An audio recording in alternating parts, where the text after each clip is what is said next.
दोस्तों, स्टॉक की एक चीज़ तो हम सबको पता है, प्रॉफिट कमाने के लिए स्टॉक को सस्ते प्राइस पर खरीदना होता है और महंगे में बेचना होता है। लेकिन अगर मैं आपसे ये कहूँ कि जिन लोगों ने भी स्टॉक मार्केट से बहुत ज़्यादा प्रॉफिट कमाया है वह स्टॉक को होल्ड करके कमाया है, मतलब स्टॉक को खरीद के उसको बेचा नहीं। अब आप सोचोगे ऐसा कैसे हो सकता है कि बिना स्टॉक को बेचे प्रॉफिट कमा सकते हैं? तो ये पूरा प्रोसेस कैसे वर्क करता है और इसमें वेल्थ कैसे बनती है, इस चीज़ को हम आज की वीडियो में समझेंगे। तो चलिए एक एग्जांपल से समझते हैं। आप एक अच्छी कंपनी की रिसर्च करके उसमें 2 लाख रुपए इन्वेस्ट करते हो और 20 साल बाद वो 40 गुना बढ़ जाती हैं और आपके पोर्टफोलियो में 2-3 ऐसी कंपनियां और होती हैं जो इस तरह का रिटर्न देती है और इन कंपनियों से आपको 2% डिविडेंड भी मिलता है, तो वो आपके इन्वेस्टमेंट से ज़्यादा होता है और डिविडेंड इनकम बहुत ही तेज़ी से ग्रो होती है। और फ्यूचर में जब आपको पैसों की ज़रूरत होगी तो आप कुछ शेयर सेल कर सकते हैं। लेकिन जिस तरह हाई ग्रोथ कंपनी कंपाउंडिंग के पावर से ग्रो होती रहती हैं, आपको सारे शेयर बेचने की जरूरत नहीं पड़ेगी, जिसको फिलिप फिशर कहते हैं uncommon profits from common stocks. Philip Fisher एक इन्वेस्टर और वारन बफे के गुरु थे। उन्होंने 1954 में मोटरोला कंपनी में इन्वेस्ट किया था। उसके बाद उन स्टॉक्स को उन्होंने कभी भी सेल नहीं किया। उनको उन स्टॉक्स को सेल करने की जरूरत नहीं पड़ी क्योंकि वो इतना ज्यादा ग्रो हो चुका था कि उसका डिविडेंड इनकम काफी था। जैसे हम अगर आज की कंपनीज की बात करें तो टाटा मोटर्स पिछले 15 सालों में 30 गुना ग्रो हो चुका है। HDFC बैंक पिछले 15 सालों में 16 गुना ग्रो हो चुका है। ब्रिटानिया पिछले 15 सालों में 40 गुना ग्रो हो चुका है। फिलिप फिशर का एक फेमस कोट है, I don't want to spend my time trying to earn a lot of little profit, I want very very big profits that I am ready to wait for. तो इन्हीं की book में से आज हम important lesson को देखेंगे। Lesson 1, you are diversifying too much. दोस्तों, डाइवर्सिफाइंग की आप लोगों ने एक फेमस लाइन जरूर सुनी होगी, don't put all your eggs in one basket. But Fisher कहते हैं कि अपने अंडों को एक ही बास्केट में रखो पर उन पर कड़ी नजर रखो। इसका मतलब ये नहीं कि आपको एक ही स्टॉक में इन्वेस्ट करना है। इसका मतलब यह है कि आपको पोर्टफोलियो में स्टॉक कम होने चाहिए, पर जो भी स्टॉक हो क्वालिटी स्टॉक होने चाहिए। जितनी कम कंपनी आपके पोर्टफोलियो में है तो इससे ये पता चलता है कि आप कितने स्मार्ट इन्वेस्टर हो। फीचर का एक और कोट है कि जितनी कम नॉलेज आपकी होगी आप उतने ज़्यादा स्टॉक खरीदोगे फियर ऑफ मिसिंग आउट की वजह से। इमेजिन करो कि आपको टाटा मोटर्स और महिंद्रा एंड महिंद्रा में से एक को चुनना है, गोदरेज और हिंदुस्तान यूनिलीवर में से एक को चुनना है और आप नेस्ले और ब्रिटानिया में से एक को चुनना चाहते हो। अगर आप इनमें से डिसाइड नहीं कर पाते हो कि इनमें से कौन सी कंपनी ज़्यादा अच्छी है और आप ये सोचते हैं कि ये सब कंपनी अच्छी हैं तो मैं सब खरीद लेता हूँ, तो इससे ये पता चलता है कि जो ज़्यादा कंपनी में इन्वेस्ट करता है उसको कम नॉलेज होती है। क्योंकि जो लोग डाइवर्सिफाइंग के चक्कर में ज़्यादा कंपनी में इन्वेस्ट कर लेते हैं तो वो उन अच्छी कंपनी में ज़्यादा इन्वेस्ट नहीं कर पाते जो फ्यूचर में एक्चुअल में ग्रो हो सके। इसीलिए फिशर के हिसाब से आपका कोर पोर्टफोलियो यानी 70% पोर्टफोलियो सिर्फ 5-6 कंपनियों में इन्वेस्टेड होना चाहिए। अगर आपके पोर्टफोलियो में 10 कंपनीज हैं, उनमें से 6 IT सेक्टर की हैं, तो भी आपका पोर्टफोलियो डाइवर्सिफाई नहीं है। अब सवाल यह है कि हम अच्छी कंपनीज को ढूंढे कैसे? तो फिशर ने यहाँ पर एक बात कही है, fish in the right pond.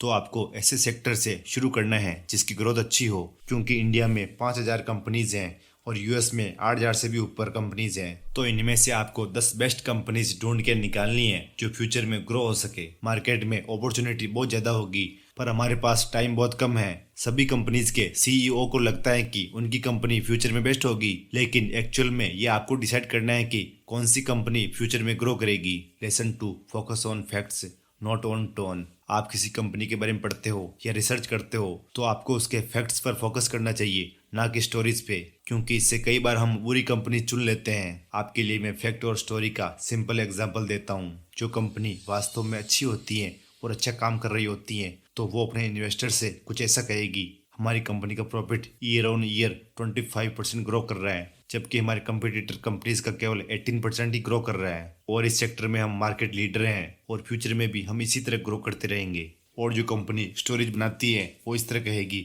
हमारा लॉस इस साल कम हुआ है, पिछले साल ये 30% था, इस साल सिर्फ 15% है।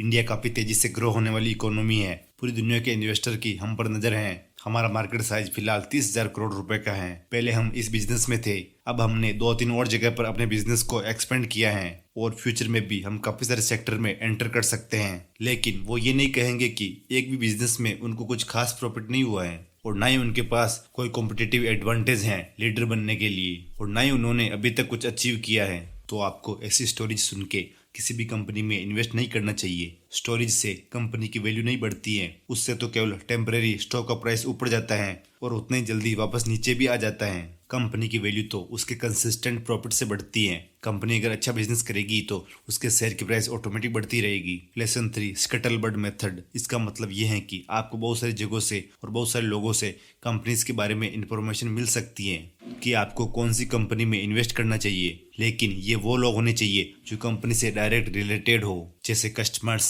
Employees, competitors. जैसे अगर आपके दोस्त के पास टाटा की कार है तो आप उससे पूछ सकते हैं कि इसमें कौन सा फीचर शानदार है जिसकी वजह से तुमने ये कार ली। तो हम सबको पता है कि टाटा कंपनी की कार की बिल्ड क्वालिटी एकदम शानदार आती है, और इसी के साथ हम सबके दिलों में रतन टाटा के लिए काफी रेस्पेक्ट है, जिसकी वजह से हम ये कार परचेज करते हैं। ये आपका कोई दोस्त ICICI बैंक में काम करता हो तो आप उससे पूछ सकते हैं कि आपको कंपनी कैसे ट्रीट करती है और वो फ्यूचर में कितना ग्रो हो सकती है। तो इसीलिए आपको इन्वेस्टमेंट आइडियाज ढूंढने के लिए किसी स्टॉक मार्केट के गुरु या कोई पेड कोर्स लेने की जरूरत नहीं है। आप अपने आसपास देख सकते हो कि लोग कौन सी कंपनी के प्रोडक्ट ज़्यादा यूज करते हैं, कौन से प्रोडक्ट के बारे में लोग बात करते हैं, ना कि स्टॉक के बारे में, और उसका फ्यूचर कैसा है। Lesson 4, don't quibble over eighths and quarters. अगर आपको लगता है कि ये कंपनी अच्छी है और उसके फ्यूचर में ग्रो होने के भी चांसेस हैं तो उस स्टॉक को खरीदने से पहले आपको ये चेक करना चाहिए कि कहीं वो कंपनी ओवर वैल्यू तो नहीं है। तो इसके लिए मैं आपको एक स्टोरी सुनाता हूँ। एक आदमी किसी कंपनी के 100 स्टॉक खरीदना चाहता है, तो उस दिन उस स्टॉक की प्राइस 110 रुपये चल रही होती है, तो वो 100 रुपये की प्राइस सेट करके छोड़ देता है कि जब ये स्टॉक 100 रुपये पर आ जाएगा